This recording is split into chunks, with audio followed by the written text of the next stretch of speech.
Dominic Mensah represents British Gymnastics in tumbling. He has jumped, twisted and flipped his way to winning the World Team Championships, Junior European Team Championships and a bronze medal in the Junior World Championships.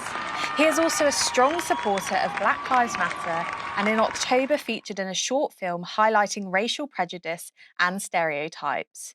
So I sat down with Dom to find out what the representation is like in gymnastics. So I noticed looking at your social media that you've been a very strong supporter of Black Lives Matter. What is the representation like in gymnastics? What is the representation like in gymnastics?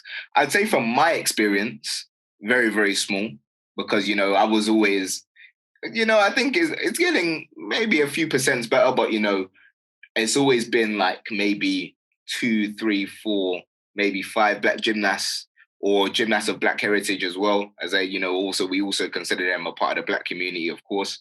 It may be a squad of like maybe 50 gymnasts going to a world championships, let's say across tumbling, the trampoliners, and a sport called DMT, which is double mini trampoline, they're gymnasts as well. So the pool has always been very small. So for me, I take great pride in, being a successful tumbler, being one of the best in the country, because hopefully that's going to allow people to see me. And representation is so, so important. I feel like people sort of, they don't realize how important it is to see somebody that looks like you, sort of thing. And it just strikes you deeper in the heart, if that makes sense. Like I've had idols that, in terms of gymnastics and tumbling, who aren't Black, Russians, Chinese, Great Britain. But if I had someone that looked like me, I probably would have been pulled even more. I was already involved in the sport, pulled towards it. But if I had somebody that looked like me, like, at the top winning world championships, that would have been even amazing, just because it's a level that I really relate to. Do you know what I'm saying? And it makes me feel like it's even more possible. So I think, me hopefully doing a good job from now until whenever the end is for me is going to be so, so important for the next generation. So what do you think gymnastics as a sport can do then to encourage more people from the Black, Asian and minority ethnic groups to get involved in gymnastics? Very good question. What could they do? Like I say, I think the first thing is on us, the current sort of Black community, BAME community within gymnastics, to keep representing, keep trying our best. If we've got world champions, the likes of Simone Biles and so on and so forth, who's one of the greatest gymnasts ever, period. That's going to definitely encourage more, people of our kind in our community to come towards the sport and things like that. And I think just making sure we're not asking for all of us to be on the poster or the poster to be purely Black and ethnic minority, but make sure, there's that presence on the poster to make, gymnastics really, really seem welcoming. I've always felt welcomed. I've never, ever felt not welcome. But for the people, the next generation that might need that little bit of, bit more of a pull, a little bit more of a connection, let them see us on those posters, on those leaflets, on those programs at competitions, so they can really be inspired. Yeah, definitely. So UCLA gymnast Nia Dennis, she did a routine recently that went viral on the internet celebrating Black excellence. Have you seen that routine, and what do you think of it? You know what? I haven't seen the routine. I did briefly scroll past it on Facebook. I imagine it was a really good routine since it's gone viral. Hopefully it's not because of the Black excellence thing.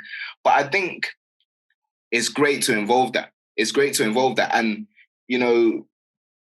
I feel like people may be offended by Black excellence and things like that. Or why do you call it Black excellence? Isn't it just excellence and things like that? But when you take into context a history of time, and our ancestors not being allowed to be excellent, having to be oppressed and things like that. And obviously it is getting better, as generation by generation, century by century. Of course it's getting better.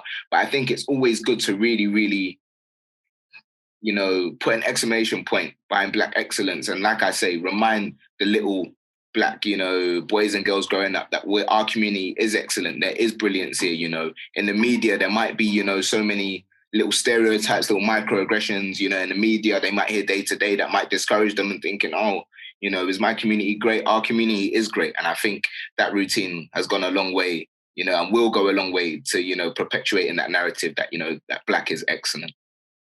Yeah, no, I totally agree. And I can't understand why people would say Black excellence is a bad thing. I think it's important to celebrate where you come from and, 100%. Good things that have happened.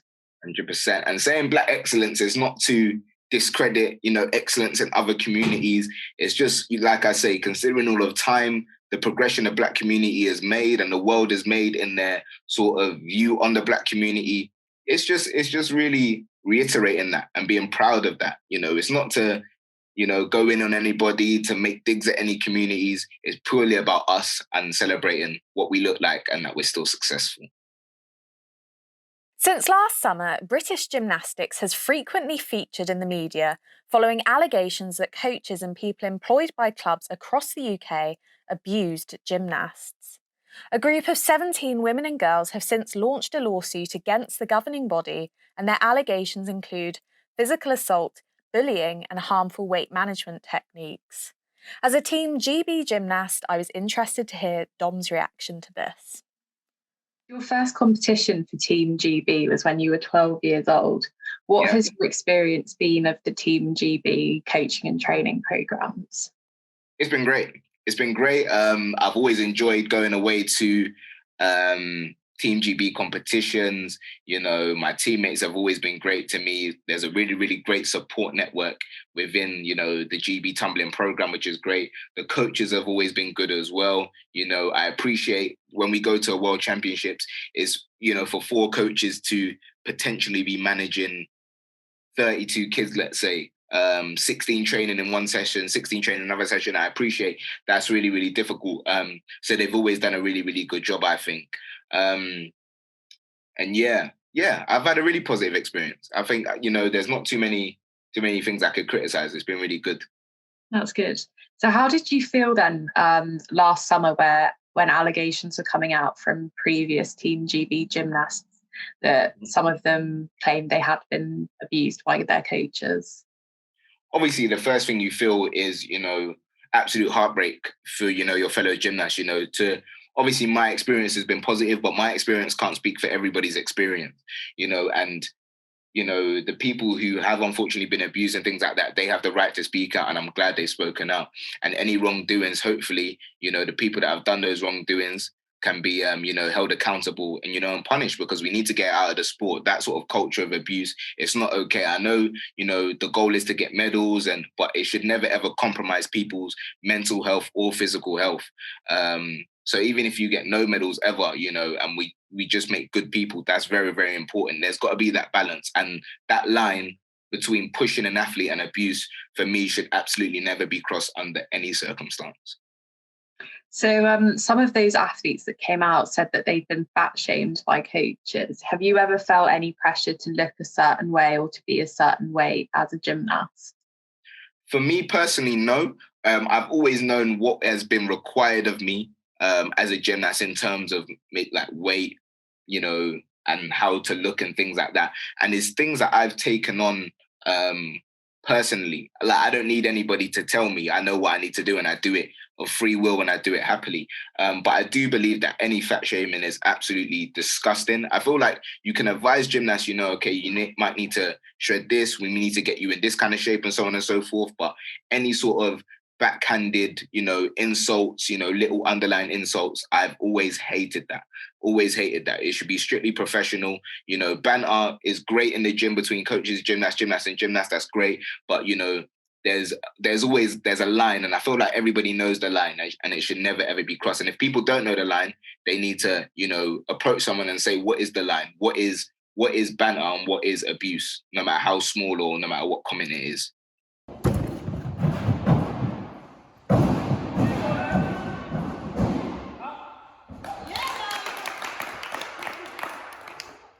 Gymnastics isn't the only sport to have suffered from allegations of abuse. And just this week, a 4-year review into child sexual abuse allegations in football revealed that the FA didn't do enough between 1995 and 2000 to protect children.